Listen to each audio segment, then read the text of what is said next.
السلام علیکم دوستو، میرا نام ہے اسیب شفقت اور آپ دیکھ رہے ہیں ہنسی ٹی وی۔ شیخ الاسلام مولانا سید حسین احمد مدنی اور شیخ الہند مولانا محمود الحسن رحمۃ اللہ علیہ ہندوستان کی تحریک آزادی کے ساتھ دینے کی سزا کے اندر مالٹا جزیرے کے اندر نظر بند تھے۔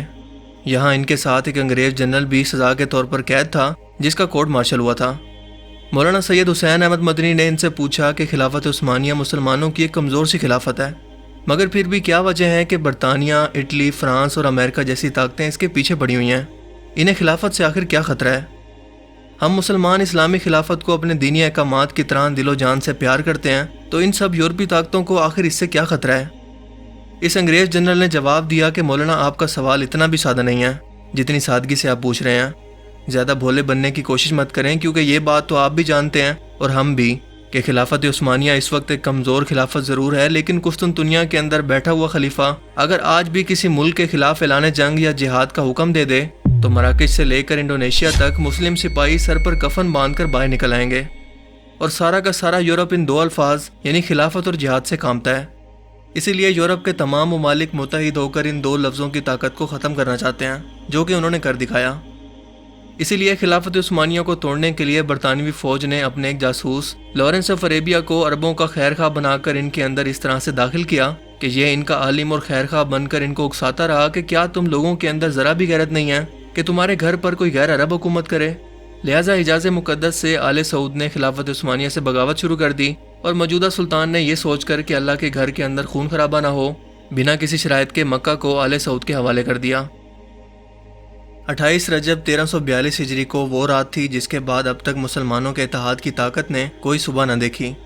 1299 سے 1923 تک ترکی خلافت عثمانیہ کا مرکز رہا، جو آج کے موجودہ دور کے آرمینیا، عراق، شام، اردن، فلسطین، بلغاریہ، یونان، مکہ اور مصر جیسے ممالک پر مشتمل تھی۔ یہ سلطنت 3 بر اعظموں میں پھیلی ہوئی تھی اور اس کے 23 صوبے تھے۔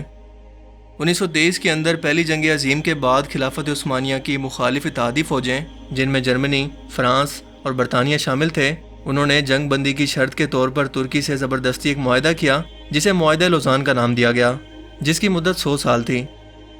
اس معاہدے پر دستخط کرنے والا ترکی کا فوجی جنرل مصطفیٰ کمال اتا ترک تھا، جس کے بعد 3 بر اعظموں پر پھیلی 600 سال سے قائم خلافت کا خاتمہ کر دیا گیا۔ وہ سلطنت جس نے اس وقت کی سپر پاور یعنی کہ صلیبی اور منگولوں کی نیندیں حرام کر رکھی تھی۔ اس معاہدہ لوزان کے بعد ترکی کے سب سے بڑے وسائل یعنی پیٹرول کی ڈرلنگ پر پابندی لگا دی گئی۔ اس کی بندرگاہ، جو کہ ہر ملک کے لیے اور اس کی اکانومی کے لیے ایک شہر کی حیثیت رکھتی ہے، اس پر پابندی لگا کر اسے عالمی ملکیت قرار دے دیا گیا۔ یعنی ترکی یہاں سے گزرنے والے کسی بھی جہاز سے کوئی بھی ٹیکس وصول نہیں کر سکتا، نہ ہی اپنی ملکیت کا دعویٰ کر سکتا ہے جب تک معاہدہ لوزان باقی ہے۔ یہ بندرگاہ، جس کا نام باسفورس ہے، اتنی زیادہ اہم ہے کہ مشرق اور مغرب کے ممالک یعنی کہ ایشیا اور یورپ کو کم ترین فاصلے سے جوڑتی ہے۔ مصطفیٰ کمال پاشا نے استنبول کے گورنر کو حکم دیا کہ کل صبح تک خلیفہ عبد المجید ثانی ترکی چھوڑ چکے ہوں۔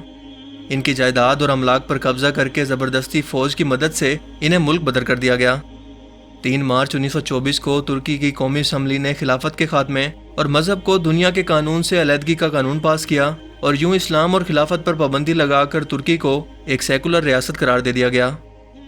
یہ امت مسلمہ کے لیے 20ویں صدی کا سب سے بڑا حادثہ تھا، یعنی کہ ترکی کے ہاتھ پاؤں باندھ کر اسے 100 سال کے لیے ایک سائڈ پر پھینک دیا گیا، جس کے بعد مسلمانوں کا مستقبل تاریک ہو گیا۔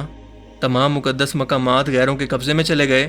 عرب سرزمین پر اسرائیل نے جنم لیا، جس کے بعد شام، عراق، لبنان، افغانستان، برما، فلسطین اور کشمیر کے اندر مظلوم مسلمانوں کی آہ و پکار پوری دنیا سن تو رہی ہے، لیکن آج تک نظریں پھیر رہی ہے۔ مسلمان ممالک نے اپنا اقتدار بچانے کے لیے غیروں کی حمایت حاصل کر لی اور اپنا تابناک ماضی بھلا دیا۔ یہودیوں کے لانچ کردہ اور ان کی خفیہ تنظیم فری میسنری کے بہت بڑے ممبر مصطفیٰ کمال اتا ترک کی قیادت کے اندر ترکی مسلسل دین اسلام سے دور ہوتا چلا گیا۔ اس نے اسلام کی مخالفت کے اندر ہر وہ کام کیا جس سے دین اسلام نے کرنے سے منع کیا، اور یوں اسلامی ترکی کو سیکولر ترکی کے اندر بدل دیا گیا۔ مصطفیٰ کمال 1923 سے لے کر اپنی موت تک یعنی کہ 10 نومبر 1938 تک ترکی کا صدر رہا، اور اسی دوران مسجدوں کو میوزیم کے اندر بدلا گیا، اذان پر پابندی لگ گئی، حجاب اور سکارف پر پابندی لگ گئی۔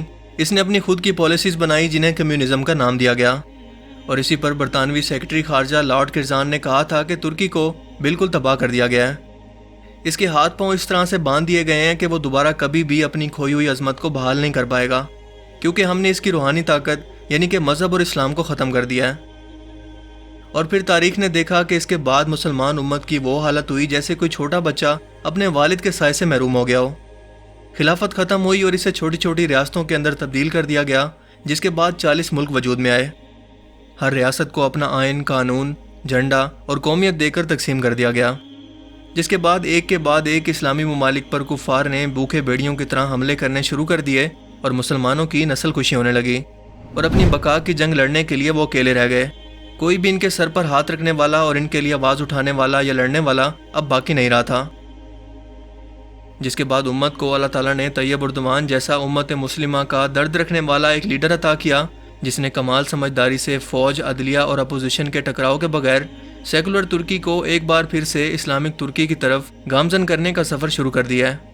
اور معاہدہ لوزان کی مدت 2023 کے اندر ختم ہو رہی ہے، یعنی کہ خلافت دوبارہ قائم کرنے پر پابندی بھی ختم ہو جائے گی اور ترکی کے تمام وسائل اس کے پاس واپس چلے جائیں گے. وہ اپنی ریاست کے تمام فیصلے کرنے کے اندر بھی آزاد ہوگا اور ممکن ہے کہ موجودہ اسلامی ممالک اپنے اس اتحاد کی طاقت کو ایک بار پھر سے یاد کر کے خلافت کا حصہ ایک بار پھر سے بن جائیں، کیونکہ وہ جان چکے ہیں کہ انہیں ڈیوائیڈ اینڈ رول کی طرح تباہ کیا گیا، یعنی کہ ان کے اتحاد کو ٹکڑے ٹکڑے کر کے تباہ کر دینا. اور اسی چیز نے اہل مغرب کی نیندیں حرام کر رکھی ہیں.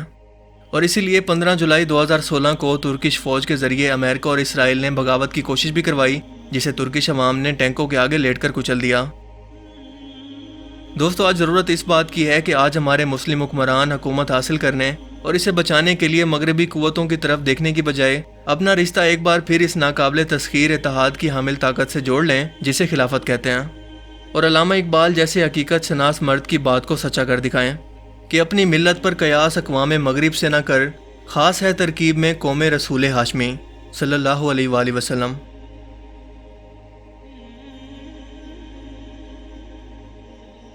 مجھے امید ہے کہ آج کی اس ویڈیو سے آپ کو بہت کچھ نیا جاننے کو ملا ہوگا اور یہ ویڈیو آپ کو پسند آیا ہوگا.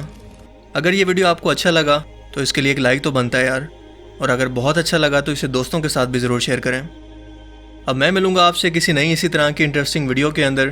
تب تک کے لیے اپنا بہت سا خیال رکھیے گا. Thanks for watching this video. اللہ حافظ.